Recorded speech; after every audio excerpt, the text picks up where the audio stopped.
Amira, thank you so much for being here in the GoGirl Worldwide headquarters today. I am so excited for everyone to get to hear your story, to hear about the ups and the downs that you've had in life, and to find out why you're so passionate about helping children, about helping elephants and empowering women and everyone all over the world. So thank you for being here. How are you? Hello, Jennifer. Thank you so much for inviting me.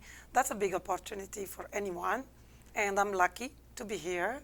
My name is Amira Barkat, and you're my friend, and they call me Mama Smurf. Yes. There is something behind that. I love that term. I love your cute Mama Smurf, and you have all of your Smurfs all over the world. My last name's Murphy, and sometimes people call me Murph, but you're Mama Smurf. And how did you get that nickname? I found myself that people start to call me like that because I start to make a community about women all over the world. And I start to empower women, and especially in Algeria, in Middle East, with my videos, with consciousness engineering. And people, they just look at me because I think I had too much experience and I passed through a lot that every woman watching me feel that it's her. Well, you truly have been through a lot of challenges in life, a lot of amazing things, but talk about some ups and downs. You're brilliant, you have a huge heart, you speak multiple languages, you're a mother, and you've also had to bury a son. And we're going to talk a little bit about that today. I know it's a hard topic, but it's something that has given you so much empathy. And I think that's why some of the ladies all over the world, they do look up to you, because if you can get through that and keep smiling and going forward in life, anyone could get through anything. So let's talk a little bit about, let's see, where are you from? And tell me about you as a little girl. I'm from a little town called Annaba in Algeria. Why I say little town? Because for me, when I was little, it was the biggest thing ever. But when I came here to United States and see how everything is big, I had like a culture shock. And I found out that I'm really from a little town. I had an amazing childhood with divorced parents. And I was not lucky enough to have a father who teach me how to ride a bike or how to, little things, because it's the first father, Right. is the first man in our life. I remember just a few months ago, you rode a bike for the first time. And when I saw That's that on true. social media, I thought, how is that possible for Amira to never have learned to ride a bike? And that's something that I took for granted as a little girl. I was taught how to ride a bike when I was little. So sometimes we don't even realize how blessed we are. We take the little things for granted. So you didn't learn how to ride a bike. You didn't have the father figure there present in your life as much as you wanted. It's amazing because what happened, I was born in Algeria, raised in Algeria. It's a man world. And the father gone, the brother that I had died when I was 17. And the only thing that I had, my two sisters and the mother who was more, concerned about the tradition, about that what the neighbor will say, that you have to get married when you are 19. If you will get 21, nobody will come to marry you because you are old. This is how it is. And this is how it was in the beginning. But I always felt that there is something wrong. But my best dream at that age was just to color my hair to become blonde without orange. This is the only thing. And they teach us just to get married, just to say yes, never say no, and just to respect the husband. And this is what my life was. Wow. And when I decided to divorce the first time, I was like the first in my family. Like my mom get against, my uncles. It's like there is no woman divorce in our family. So you had to really go against the grain. Oh yeah. But you had to follow your heart because you weren't happy and you knew, I'm going to be different. Now we said that we follow the heart. At that moment, it was just escaping. How to escape. And this is why I escaped from first marriage to a second marriage another arranged marriage, but out of my country because I was looking for the freedom. This is why it's very, very important, especially in our countries, in Middle East, in North Africa, to talk with your daughter, to teach her that she is not a maid. She is not Cinderella. She is a woman. She have principle. We learn, we study like a man.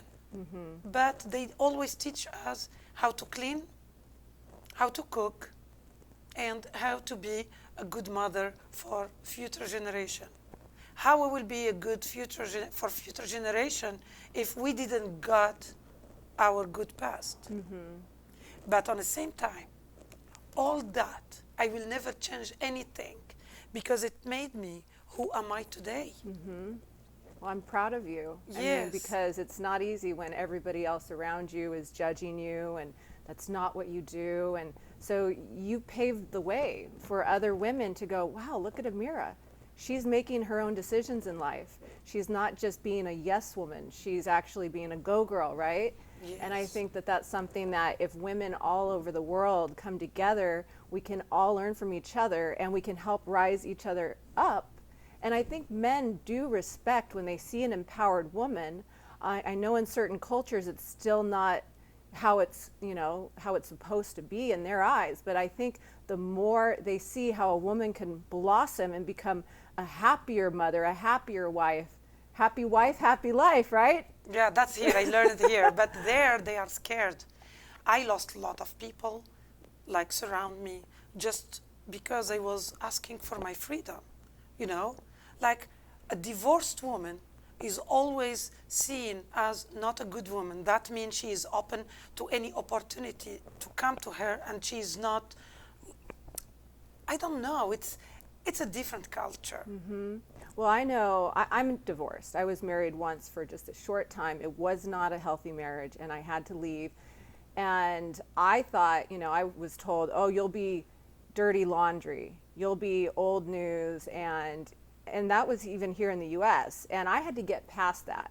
And, I think it's important for women to be okay with the fact that sometimes divorce is necessary. Yes, yeah, and this is why it's not forbidden to divorce. But I stay for 15 years before say, that's it. What was the final straw that you finally just were like, I'm going to do me? I was in South Africa, and from my previous marriage, I had the son. He was 6 years old. What's his name? Was Wael. His name was Wael. Wael. And I was struggling there because I didn't know any English. I had to pass by like a lot.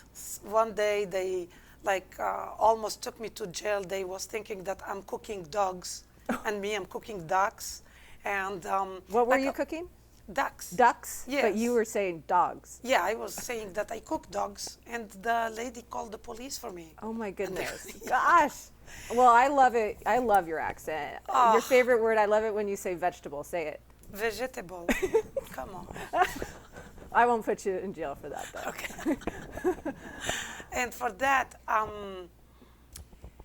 one day I discovered that my son had a membrane tumor, and they gave me just 1 week, that he will live 1 week. Oh my goodness. First of all, I was alone, Muslim, that my son is in a Jewish school, and that all my friends are Christian. It's funny because this is how I learn the other religions. Because in Algeria, they just teach us one religion. Anything else, it's wrong. And I start to know more about them. And they gave me 1 week, that my son will live 1 week. And with energy and loving itself and everything, he stayed with me 7 months. Wow. But I wanted to bury him in my country.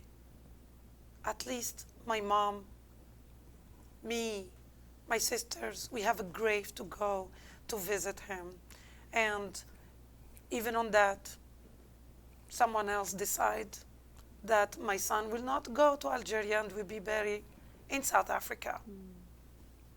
I was alone when I start to see the process of grave in front of me, how to lose your own child, how to wash your child, how to put him on the white cloth, and how to bury him. But on the same time, it's to bury him in place that it's not your country, it's God land. But you never know when you will see him again or just hug the grave and sleep on it. And at that moment, I felt that, okay, there is something dying with me. From South Africa, we went to Saudi Arabia, and in Saudi Arabia, I was so lucky to meet the whole royal family there, and I was fashion designer for them, and they start career, and they start and God blessed me with 3 beautiful children, healthy, amazing, and after that, the decision came again. We are leaving everything and coming to United States. I was scared because I had everything in Saudi Arabia, comfort zone. I had a driver, I had the nanny, I had the Rolexes, the money, everything. Coming here, what's that mean? Having nothing. And that's what happened with me. People come with $20 in the pocket and make a fortune. I had a fortune and I gave it up just to come here and say, I want to be the driver of my life. I want to be Kumar. I want to divorce. I was punished because I asked for divorce. I lost everything. I found myself one day sleeping in the stairs, another day in my car that Uber gave it to me, that I was driving it and paying every week. That one day I'm eating, one day I'm not. So this is part of why you're working on a book called Homeless with a Chanel, because Yes. here you had your Chanel. Homeless with the Chanel bag, it's my purse, that it's witness about everything. And but you know what is the most important? That any woman cannot give up. Why? Because we are not made from sand or from glass. We will never broke. We are like elastic, you know. We bend and we come up. And when we come up, we come stronger. Yes. And when you are in the right place, the right country, the freedom country, the place when they respect the human being, they respect the woman, you can shine. Yeah. And this is what happened with me. They said, that we don't do the American dream. There is the American dream. Of course there is. But with who you are surrounding yourself. Tell me, who are your friends? I will tell you your future. Yes. I came here with no friends, with no family, with no Christmas, with no Ramadan, with nothing. Today, I have friends. My kids are with me, but I also have residual income. And that because you introduced me to a $1 billion company that changed my life. I think, your story is fascinating and just crazy, everything you've been through. And I'm so proud of you. High five for just starting over, getting back up, making those tough decisions, being okay to let go of something. It might not be easy, but sometimes if you don't let go, you're not going to be open to receiving new. And so I'm so proud of you for coming to the United States, for building a new life, and for never giving up. And, and now you take some of that pain and you turn it into just beauty that you share with women all over the world. The moment I met you a couple years ago and I walked in, it was an open house, your energy was just so radiant and you were so cool. I'm like, this is a cool gal. Yeah, and I saw a beautiful girl with Christian Dior in the hand, Le Boutin in the feet, and they was like, my God, who is this woman? She's powerful. And I think souls, they meet even before bodies. We meet, or we met. And this is why we attracted each other. Yes. And Well, and for anyone that, is listening to this interview or that reads your story in GoGirl Worldwide magazine, to know that the business I introduced you to GoGirl Worldwide, but I also let you know about our partnership with Jeunesse Global, a multi-billion-dollar global company that has a big heart, amazing business opportunity and products, and they have Jeunesse Kids, which brings this story full circle. I didn't know you had buried your son in Africa. I didn't know your whole story. I didn't know you were passionate about helping the elephants in Africa. And when I told you about Jeunesse, and I thought this might be a perfect way for Amira and for her Smurfs all over the world to make money, to get healthier, to be more youthful, but additionally that it helps children in South Africa and in other poor countries. I mean, isn't that crazy? All of the coincidences, and how has that been for you to become a part of Jeunesse and to help make a difference like that? it's a small video that I saw that Randy and Wendy in South Africa, and especially like in Johannesburg and in Port Elizabeth, in place where my son is buried, and they saw how they are so passionate about the kids, how they are helping the kids, and the kids, they are so happy. And I did that before, and I was always looking to do that. Being a philanthropist, okay, it's not easy because there is a lot of companies there that they take your money, but they always take a percentage of it, fees. Mm-hmm. Right. And they found out that Jeunesse pay the fees. Right. And I had that click that, oh my God, that's what I want. When you have a mission in life, especially to help others, to serve others, and we see it in a trail, in a gold trail, with an opportunity also to help other women, but also to make money, it's everything. Yes. When you buy a shampoo and you say like 3-in-1, Uh-huh. okay, this is all in one. Yes. Like any person who want to get an opportunity and to truly want to build a future and helping others have to sign up with a company like that. Mm-hmm. Have to be part of a team like us. There is a lot of team out. We are not the only one. I don't say we are the best, but for me, we are the best. Yes. Because I saw a lot in my life. I was on the different, you can put me that today I can be like my best friend. She just get married to the grandson of Napoleon Bonaparte. She became princess, and they can be like, in a charity with princesses, but on the same time, you can put me on the street with people. I will sit down in the street. I can be in Louboutin, but I can be like barefoot, and I love it. Because you have your heart, you have your confidence, it's not about, it's really not about material things, and material things can come and go. But our heart, our soul, our spirit, our ambition, our faith. Your mission. Yes. What is your mission in life? That's it. So what would you say to a woman out there that might be listening to this interview who's just having a really tough time right now? What would be a few things you would want for her to hear? When there is a tough time, that means the opening is coming.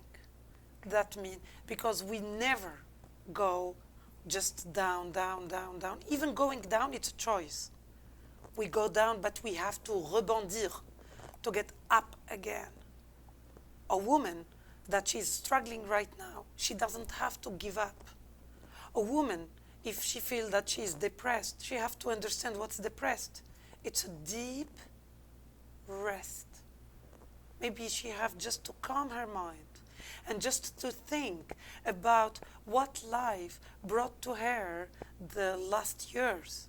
And she will find that she learned a lot, that it will help her now on her moment of struggling. Mm-hmm.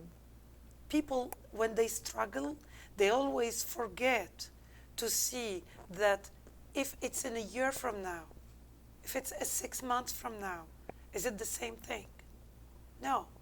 People, they love to always dream about the future, but when they are struggling in the present, they always love to run to the past because they don't see the future.